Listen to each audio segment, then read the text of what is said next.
Hello and welcome to a virtual information session on our Rutgers Children's Choir Scarlet Singers program that we're very excited to launch in this fall semester, unlike any other fall semester we've had here at Rutgers Community Arts. Thanks so much for taking the time to learn a little bit more about the program.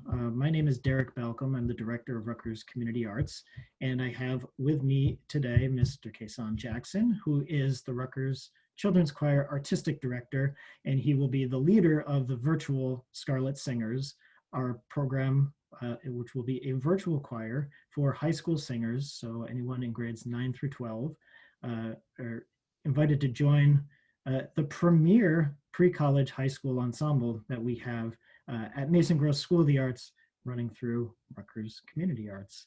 So the Rutgers Children's Choir has been around for quite some time. It's a couple decades old, actually. It's the oldest program that actually exists under Rutgers Community Arts, which was formerly known as Mason Gross Extension Division. And in the storied history of the Rutgers Children's Choir, which includes in a normal semester, choir experiences for children all the way from kindergarten through high school.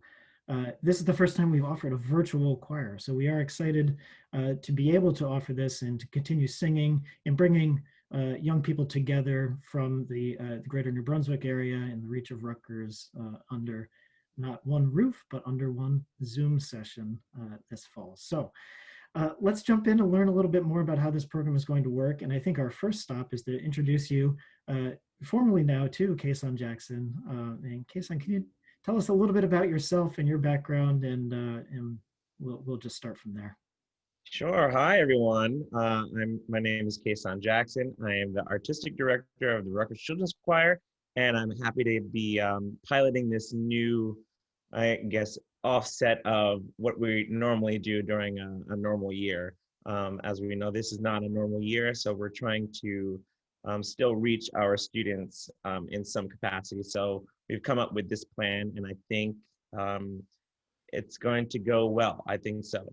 A little bit about me, like Derek said, the Rutgers Children's Choir and Scarlet Singers has been around for many, many years.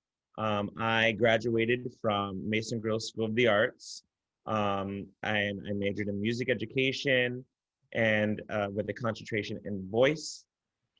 While I was in Mason Gross School of the Arts, I was actually a choral intern for RCC and Scarlet Singers. So I spent some of my time with them learning procedures, interning, mostly interning with Scarlet Singers. And a few years ago, I was asked to become the co-artistic director of RCC and Scarlet Singers. And last year was my first year as the sole artistic director. And I am so excited to see where this program will go once we are out of this pandemic. Just to see, connecting with students is our most important part right here. I am currently in my 6th year as the director of vocal music at Carteret High School. I also currently serve on the New Jersey American Choral Directors Association State Board. I am the co-inclusivity chair alongside my partner, Libby Gopal. But yeah, that's a little bit about me. I am a choral singer. I've been singing since the 3rd grade, and I'm just so excited to start this new pilot, this new program. Yeah, we're so excited to have you leading the charge on this, Kason.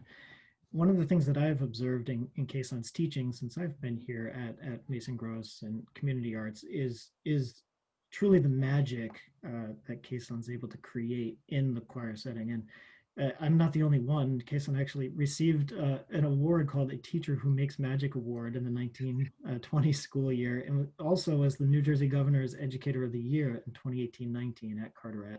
So we're thrilled to have Kason leading the charge. And I know for those of you who have been in the choir before, this is not news to you, that spending time with Mr. Jackson is something that you all look forward to every week. And I know at Community Arts we do as well.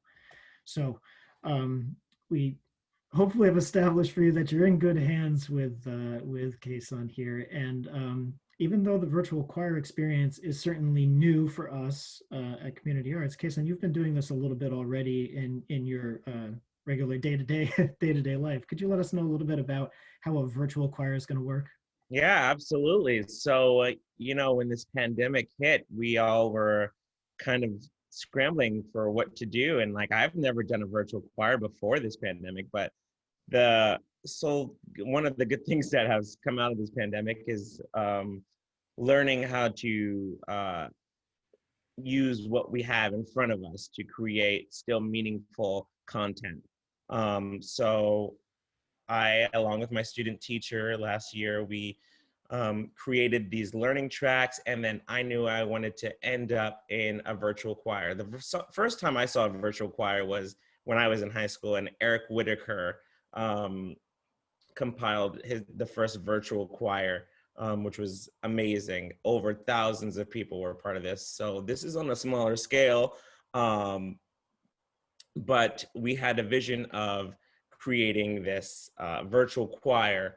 So what I do on my end, it's a lot of work, a lot of moving parts, right? So what happens on my end is that I create these learning tracks. So I create learning tracks, I create a click track along with our accompanist. She's going to be helping us out as well. So a learning track, which will be forwarded to all of the students. In addition to the learning tracks during our rehearsal time, we'll be using the breakout rooms to go over text, diction, any confusion that anyone has from listening just to the click track or the learning tracks, just because it can be very different. It is very different singing in your own room rather than singing around a group of people, and you're able to use your ears and trying to fix yourself and make your way in the mix there. It's really hard. It's harder. It's not not doable, if you will. So it's definitely going to be a challenging thing, but I think our high schoolers that we welcome to this program will be up for the task. Again, this is a pre-college program.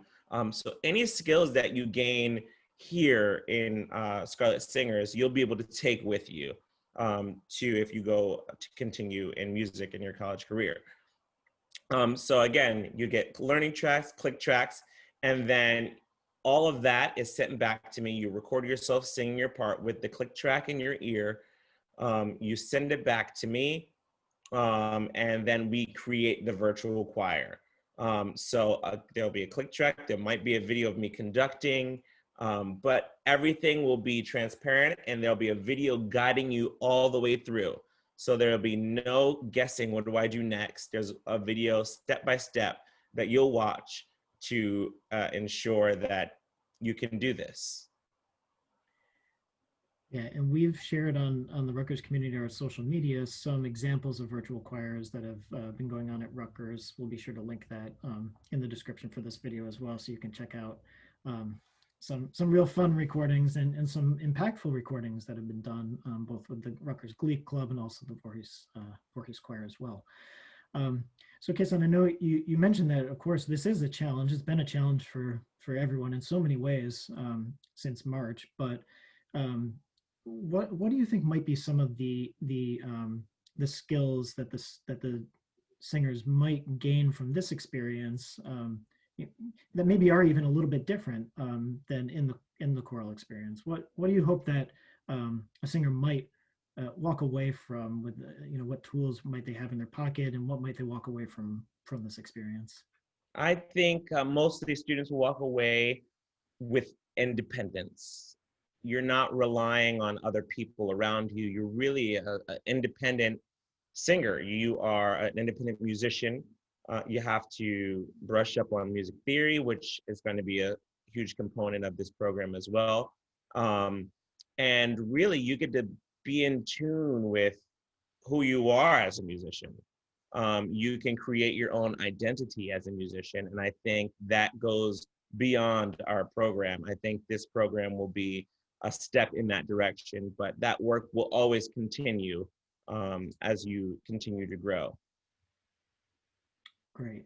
Well, let me jump in a little bit to some of the nitty gritty about how Scarlet Singers is going to work this fall and extending into the spring. So, um, we plan to launch the virtual Scarlet Singers on October 29th, and we will have in the fall semester 8 rehearsals. Our rehearsals are the same time as we would have been, the same day anyway, if we were in person. So Thursdays, 6:30 to 7:15. And the tuition for that run the classes is set at $120. If we continue virtually into the spring, of course, we're making our plans in case that is what needs to continue. We are setting up a little bit longer semester. So we have 12 classes set to start January 28th, and that'll run through just about the end of April. Same time slot, Thursday, 6:30 to 7:15, and the class tuition rate remains the same per class. With the additional classes, that brings the fee up to $180. I would like to mention that this fall, Rutgers Community Arts has rolled out a new financial aid model, and all families are encouraged to check the model and see if you might qualify for our financial aid. Financial aid is available for all of our group classes at Rutgers Community Arts, and it's based on your household size and your household income. And we base this off of the federal free and reduced lunch income eligibility standards, but then adjusted it for the cost of living in Middlesex County here in Jersey, since things are a little bit pricier here, we're aware. So we want to make sure that this is an experience and an opportunity that is available to as many families as possible, in our area. So please do check out the financial aid model. Again, we'll have a link in the description for this video. Encourage anyone who meets those income requirements for financial aid, please do fill out the form, and we'd love to have you participate in the program. Likewise, if you're interested in joining us for the Scarlet Singers, please do tell your friends. The more the merrier for this program.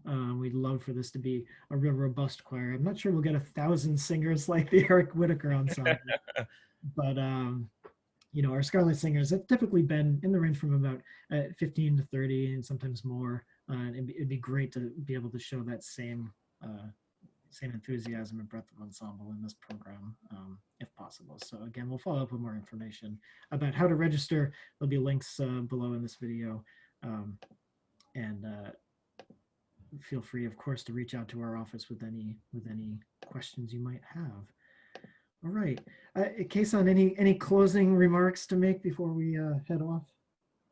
I know that we are moving in uncharted territory still, and it's kind of like walking through a room in the dark and hoping you don't trip and fall. But on my behalf and Rutgers Community Arts, they have established a routine and protocols that will, shed light in this room that you were guiding through, and I think with all of our expertise that you all are all in good hands. And I think that, if there's a time for you to try something new safely, this should be the time. Do not be afraid. And I look forward to meeting you all. Great. Thanks so much, Kason. And I hope we get to meet you all as well on our virtual Scarlet Singers on Zoom starting on the 29th. So again, please reach out to our office with any questions and check those links below and or in the email that you received, and we'll get you all set up. So thanks for taking the time to learn more about the Scarlet Singers. Thank you, Kason, for taking the time today. Thank you. And, we hope to see you all soon.